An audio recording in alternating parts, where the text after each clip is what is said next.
Hey guys, Nick Espinoza, your chief security fanatic here, and today we're actually talking about laws on the internet. And the reason why we are talking about this is that we have seen for the last year or so, since let's say Europe's or the European Union's kickoff of the GDPR, we are starting to see an absolute rise in internet regulation country to country. Now, on the heels of the New Zealand shooting attack, Australia came out and said that they're going to try to pass legislation that would really take these tech companies to task for hosting live streaming videos of things like terrorist attacks and stuff like that. In this case, Facebook, because the shooter was live streaming it in Facebook. Now, the reason why I'm bringing this up is because the United Kingdom, the UK, just announced that they are looking to create an internet regulator for their company. This would go above and beyond the GDPR that they currently fall under with the European Union. And again, they may be leaving the European Union very soon. Now,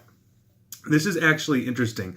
Companies that fail, and I've got notes here, companies that fail to live up to requirements are going to face huge fines like they would in Europe and Australia and many other places.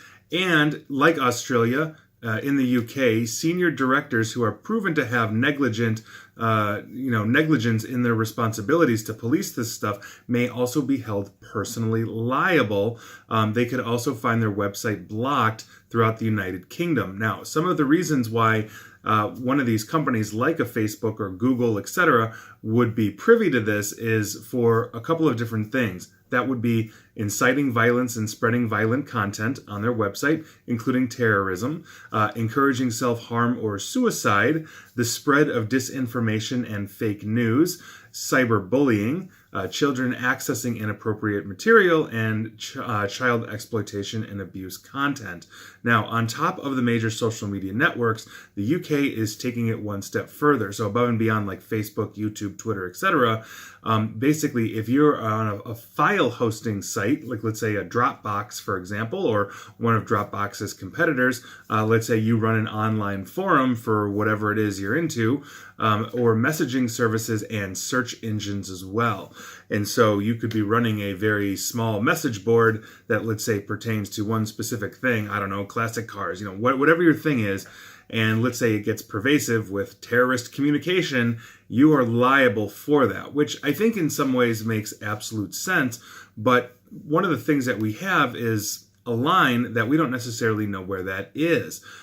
So, for example, the spread of disinformation and fake news, well, that could be rather subjective.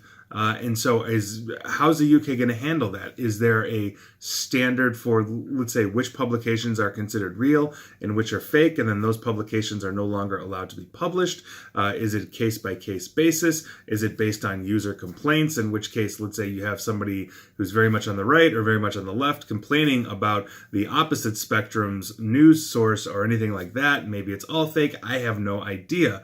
Now, the Prime Minister of the UK, Theresa May, came out and said, for too long, these companies have not done enough to protect users, especially children and young people, from harmful content. We have listened to campaigners and parents and are putting a legal duty of care on internet companies to keep people safe. Now, I agree with part of what Prime Minister May is saying here in the sense that, yes, if we have things like child exploitation or the accessibility for, let's say, adult content by children under a specific age, and I don't know what that age is in the UK, but in the United States here it's 18, I can understand wanting to go ahead and put restrictions on there.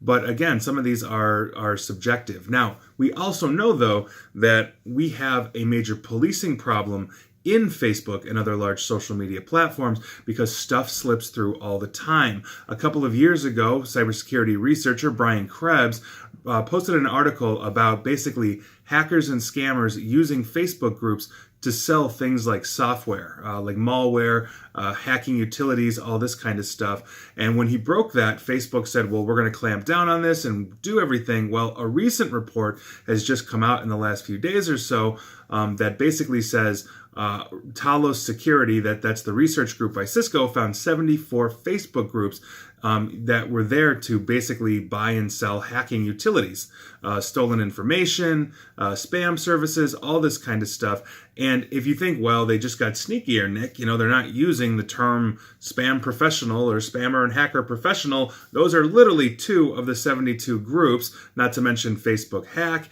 and some others as well. And so we know that they have a problem policing it. We also know that major social media content, Facebook, for example, has been very bad at reacting. What they say is oftentimes not what they do, or they do it too slowly.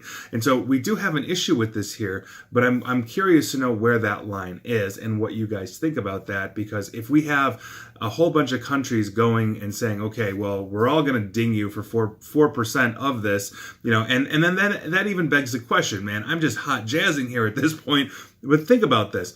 What if that's based in the United States? What if it's like a New York City hacker, blah, blah, blah, that's putting that out there, and that content obviously could be accessible by somebody in the UK, even though it may not necessarily pertain to them. The internet is global. How does that look? What does that look like?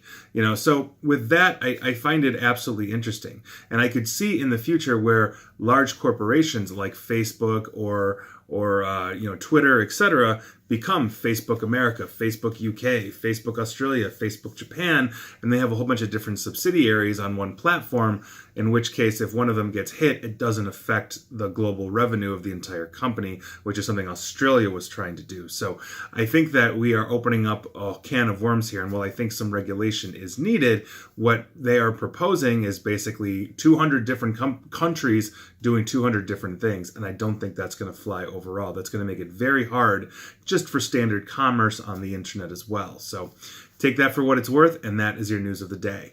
And please like, share, follow me here on Facebook and Twitter at NickAESP. And as always, stay safe and stay online. Thanks, guys.